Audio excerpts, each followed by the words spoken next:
Republican Congressman Peter King's hearings into radical Islam have ignited a firestorm of protest. Critics say it's nothing more than a witch hunt and an improper effort to tar an entire religion of nearly 1.6 billion people, just as revolutions calling for freedom and democracy are sweeping across the Arab world. Others say, no, Islam is in fact a threat. Joining us is one such voice, Brigitte Gabriel, author of, and I quote, "They Must Be Stopped." She joins us from Washington. Welcome to the show. Thank you, Elliot. Glad to be with you.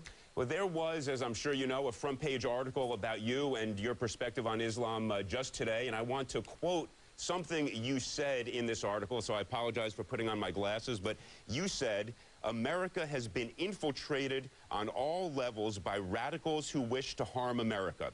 They have infiltrated us at the CIA, at the FBI, at the Pentagon, at the State Department. They're being radicalized in radical mosques in our cities and communities within the United States." Now, first, I've just got to ask you, because I read this, and it harkened back to the worst form of McCarthyism of the 1950s. Who are these people? Where are the names, and what proof do you have that there are people who are radicals trying to undo our society in these institutions of government? Well, I was talking about the Muslim Brotherhood Project, which has been presented as evidence in the Holy Land Foundation trial in 2007 in Texas, which is the largest ever terrorism trial taken by the United States government in terrorism financing, where 108 guilty verdicts were handed down. In that trial, a project written by the Muslim Brotherhood, a 100-year plan for radical Islam to infiltrate and dominate the West, was presented. The plan for North America was presented, which was written in 1991. In that plan, they discussed 29 front Islamic organizations for the Muslim Brotherhood set up in the United States and now operating, infiltrating our government. This is not an opinion. This is a fact that was presented in a terrorism case. Brigitte, again, I want to drill down. I know about that case. I was a prosecutor. In fact, we were involved in generating some of the evidence way back for that case. You have not given me the name of a single individual. You list every major aspect of our government, the CIA, the FBI, the State Department.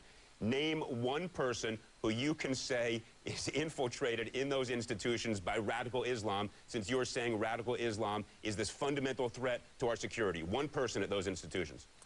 Well, there are people who are under investigation, and their names will not be released by the FBI, just like the people who are monitoring Nidal Hassan for a year, and they did not release his name, and they did not share intelligence, because once someone is being monitored, you don't discuss them publicly. But I can tell you that we have had guests to the White House, like Al-Amoudi, for example, who has been a VIP guest for both the Democratic presidents and Republican presidents, who is now serving a 23-year prison sentence. You take Samuel Aryan, for example, who also was a guest to the White House, who we found out is the head of Islamic Jihad in the United States. There are cases and there are convictions where people have been already tried and either exiled, like Samuel Aryan case, and only you find out about them after their trial has been over. Brigitte, with all due respect, you haven't answered the question. Give me the name of a single person that you can say to the public. You're quoted on the front page of the New York Times saying every major law enforcement organization in the United States has been infiltrated by radical Islam. And now you're saying you can't give us a name because maybe they're under investigation. Give us the name of one person. Well, I can give you one name, Hisham Aslam, who works at the Pentagon, who actually ousted Stephen Coughlin, who was the highest authority on Islam at the Pentagon back a couple years ago, is a front for the Muslim Brotherhood. There are many people like that operating and working within our government who are now being monitored by the FBI. Their names are not going to be released because they are being monitored. All right. We got one name, and we will follow up on that. I appreciate that. Now, I want to run a quotation, a piece of tape in which you made some kind of remarkable comments, I think kind of remarkable comments, about Islam in the Arab world. And you said that you're contrasting the Arab world basically with everybody else. So let's run this tape, and then I want you to react to it, if you would. The difference between civilization and barbarism. It's a difference between goodness and evil. And this is what we're witnessing in the Arabic world. They have no soul. They are dead set on killing and destruction. So Brigitte, I just want to make sure I'm understanding this. You're saying the entire Arab world is dead set on destruction, has no respect for the rights that I hope you and I believe are central to our democracy here. And you're saying this at the very moment that one of the most remarkable revolutionary moments in history is sweeping across North Africa and the Middle East. Was that Is that your view? Well, actually, you are looking at an edited tape. This speech was given about the Israeli-Palestinian conflict, in which I was discussing the Hamas mother who sent her children to die, strapping bombs on their bodies, and saying, I already killed 3, I have another 7, I'll be willing to send them out to die as well. And I was talking about how Palestinian mothers are encouraging their children to go out and blow themselves up to smithereen just to kill a few Christians and Jews. And it was in that context that I contrasted the difference between Israel and the Arabic world was a difference between democracy and barbarism. That's how I made these comments, but obviously the clip was edited. When we are looking at what's happening in the Middle East right now, for example, the revolutions that we are witnessing in Egypt, the people in Egypt are taking to the street because they are tired of the rule of Mubarak, who has been in power for 30 years. The people do want freedom, but the only people who will fill the hole are going to be the Muslim Brotherhood. We saw how Hamas used democracy to gain power in Gaza. We saw how Hezbollah used democracy to gain power in Lebanon. What we are seeing right now in Egypt, what might have started as a revolution for peace, is going to be filled by radical Islamic Muslim Brotherhood. And we already saw Al-Qaradawi came back to Egypt, gave the Friday prayer to a hero's welcome. It's like watching again what happened in Iran in 1979 be replayed again in Egypt, right before our own eyes. Brigitte, with all due respect, I don't think anybody knows how any of these revolutions will play out, but the consensus is clearly that these are essentially secular, that they are pro-democratic, that they are pro-freedom, and that they are not Islamist revolutions. Of course, history will tell us 10 years from now who was right. With respect to the editing, you gave the speech with respect to events in Gaza, but your comments did not, in fact, relate only to Gaza, and I'll give you another quotation in a second. Nobody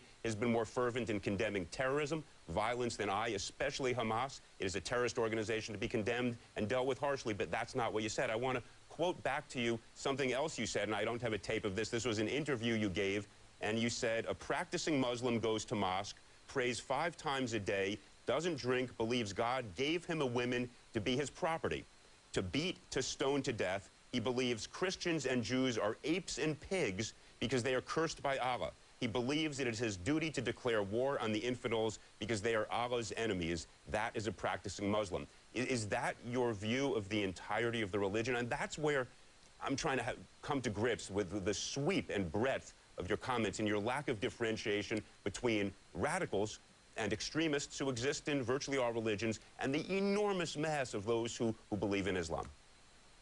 Well, also that quote was edited. Those words were not uttered in sequence the way you quoted them.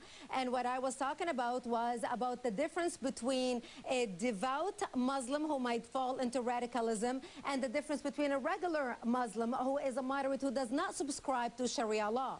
Those who are adherent to Sharia law, according to the Quran, who are devout following the Sharia principle, are the ones who believe that their women are their property. This is how Ayman al-Zawahiri believes. This is how Osama bin Laden believes. This is how Anwar al-Awlaki believes. This is how Imam Shudri believes. This is how every radical who follows the exact commandment of the Quran and Sharia law believes. Those are the radicals, and that's what sets them apart from the moderates. Obviously, the moderates who believe in sending their daughters to study, to get an education, to get a profession, not to cover with a hijab from head to toe. A man who believes his wife is his equal, not his property, is a moderate Muslim who does not subscribe to the ideology of Al-Qaeda. Again, it's amazing, Elliot. You know, I come from the media, you are in the media. We are both journalists, and we both, I was anchor for World News, and you are an anchor for CNN. We both know how easily journalists or people and comments, especially now with the internet age, can take few words and either paste them together or edit them together to basically express their own point of view. Brigitte, again, with all due respect, the entirety of your writing, the entirety of your comments, and the entirety of your purpose in going out to speak, and it has been fairly captured in the comments and the quotations that we have given to the viewers of this show tonight. And as you just said, you think a devout, somebody who was a devout believer in Islam, actually, you fairly captured their views about the Jews and Christians being apes and pigs. You said if they're devout, that's what they believe. So the question again that I have for you is, are you not sweeping with such a broad brush? Are you not failing in that most critical error of judgment, which is to differentiate between those who are extremists, who have no judgment, and are you not picking the few to generalize about 1.6 billion people, and are you not feeding into the animus that at the end of the day is so destructive? Elliot, I come from the Middle East. I was born and raised there. I walk into a grocery store in Arlington, Virginia, and speak in Arabic and hear what they're saying and understand it much differently than you would or anybody else. And I can tell you how the Middle East and how the Muslim world and the Arabic world operates. So when I speak about certain things regarding the Middle East or their religion itself or how they talk about their religion, I hope that you would give me enough credit to know that what I'm talking about in warning what's coming to the United States will be at least considered as someone who comes from the Middle East and understands the culture and can read the Quran in Arabic, the language in which it was written, and recite it in Arabic as much as Osama bin Laden can recite it. So what I'm telling you, that what we in the West consider as a difference between radical Islam and a moderate Islam, when you listen to Erdogan, for example, the Prime Minister of Australia, or when you listen to Imam Shidri telling you there is no radical Islam and moderate Islam, there's only one Islam. Believe what your enemy, at least what the radicals are saying, because it is the radicals right now that matter, and it is the radicals who have declared war on the United States. We must be very wise in understanding what our enemy is saying to us. They are not lying. They don't have a hidden agenda. They're being very clear in their messaging. We are trying to translate and reflect our Western values and standards on their words, and we better be very careful because we are playing with fire and the lives of millions of people if we do not learn how to differentiate between what the radicals and the devout do and say and what the moderates do and say. All right, I think you meant the Prime Minister of Turkey, not Australia, if I heard you properly with... Sorry. So just to prove, I was listening carefully to you. I just wanted you to know that. All right, Brigitte Gabriel, I may disagree fundamentally with you, but interesting chatting with you anyway. Thanks for coming. Thank you very much. Thank you for having me. My pleasure. Up next in the arena.